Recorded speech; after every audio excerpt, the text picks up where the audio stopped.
This episode, we cover year-round savings, retirement saving sins, and credit score surprises. This is the Living Young and Free Show, giving the 25 and under crowd tips, tricks, and hacks to get the most out of your money. Hi, I'm Cheryl, and welcome to episode 46. First up, for his inaugural segment on the show, Matt shares some tips on how you can save year-round. Thanks, Cheryl. A lot of times you can save big regardless of the time of year. Here are a few tips from Sarah Gilbert of WalletPop.com to help you save no matter what the season. Don't be fooled by a price tag. A lot of times you can get a good deal simply by asking for one. For example, if you're at a big store like Target, maybe they have a discontinued version or a floor model that they can sell you for less. If you can't get a deal just by asking, try being a little more creative. A lot of places have discount for different groups, like Apple, who gives 5% off their computers to military families. Another good way to save is to cut out the middleman. Say you want a new digital camera. Instead of walking into Best Buy, check the manufacturer's website. You might be able to get it for cheaper. This also includes getting things used. For example, I was able to get a $600 drum set for $300 on Craigslist.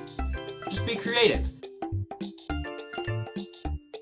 A few years ago, a mechanic told me that I'd need new brake pads and new rotors on my car. The total cost was going to be around $800. I don't know the first thing about cars, but I called my dad and he said we could probably do it ourselves. It took a little while to figure out, but we wound up doing it for under $200. Not only will you save a ton, but you'll learn a lot from the experience. So the next time I need new brake pads, well, I'll probably actually call my dad again. Sometimes an out-of-the-box way to save is to argue. Once I got an $160 speeding ticket. I wound up paying the ticket, but according to WalletPop.com, maybe I should have tried contesting. A lot of times, just showing up in court and arguing your case can get the cost of the ticket reduced by more than half.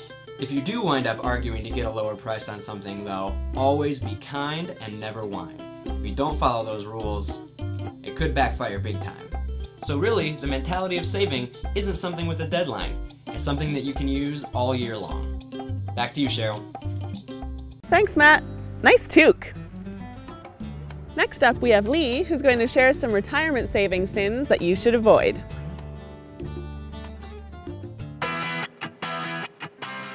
Oh, what up, Cheryl? Just playing the new game on my iPhone, Magic Robot Zombie Horses. It was only like $8, young and free. I guess I'm supposed to talk about how you're supposed to save for retirement, like the things you're not supposed to do, like waste money on, like Magic Robot Zombie Horses. But you know what, it's like 40 years away, so like I don't really care and stuff, so I'm just gonna play my game while you guys like sit around and talk about that. You don't know what you're doing! Stop this foolishness right now!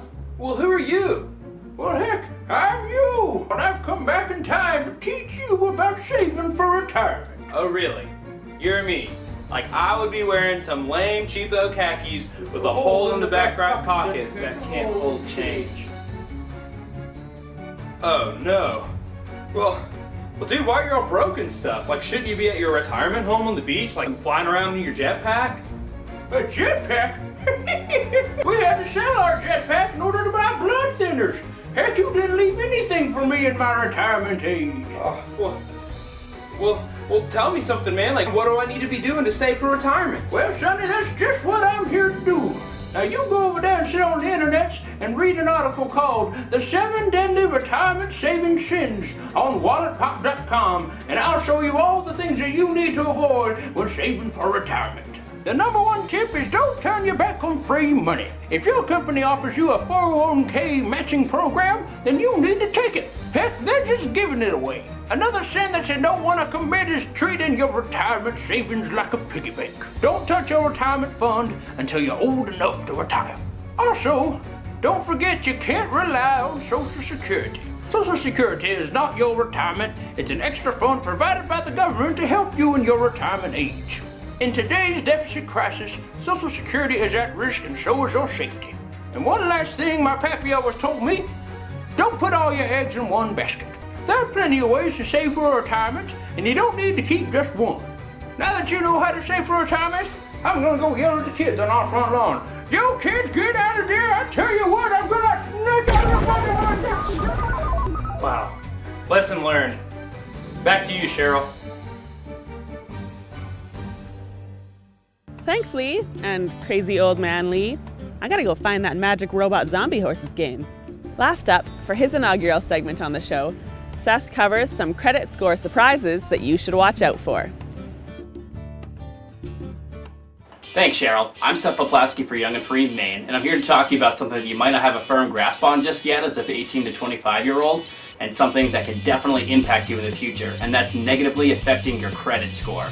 While most people know that not paying your credit card bills or faulting on loans negatively impacts those scores, there are actually some things that happen almost on a daily basis in some cases that can hurt your credit score as well. The folks at walletpop.com compile a list of 5 different things that you do that you might not know hurt your credit score. Here's a list of 3 of them. Believe it or not, the 10 or 15% that you're going to save every time you use one of these cards is not worth the hassle. These have a higher interest rate, and at the same time, if you get a lot of these company cards at the same time in a short period of time, these companies will also check for your credit score, and it will actually hurt you in the long run. Rather than spending lots of money using these cards and trying to save 10 or 15%, do this instead. Forget about those cards and wait for the sales to happen. The shorts that I'm wearing today, I got for $10 the other day. They were originally 45 bucks. There's gonna come a time in your life probably where you're gonna need a rental car, whether your car's in the shop or you got in an accident, maybe you're on vacation. Don't use your debit card when you're renting a car. There's a clause in a lot of different rental car companies that state that they can check out your credit score if you use your debit card. And remember, the more times companies check out your credit score in a short amount of time, the worse it's going to reflect on that credit score. So if you're able to, use your primary credit card when you're getting a rental car instead. This is my couch. It's actually seen some better days if you haven't been able to tell. I'm gonna need a new couch soon, but financing through a local store is actually not a great idea. These companies are known as last resort stores, so even though you may be trying to build up your credit score, it's actually hurting you in the process. At the end of the day, try and think about your credit score like a college or high school GPA. It's really great when the numbers are high, but at the same time, it's really easy to negatively impact those scores or grades. And after that, it's hard to dig yourself out of that hole, so be financially smart. Try and find out what your credit score is and stay away from those credit crooks. For Young and Free Maine, I'm Seth. Back to you, Cheryl. Thanks, Seth. It's really important to be aware of what affects your credit score. And that's our show. If you have any feedback or ideas for upcoming episodes, feel free to comment below or email me at livingyoungandfree@gmail.com.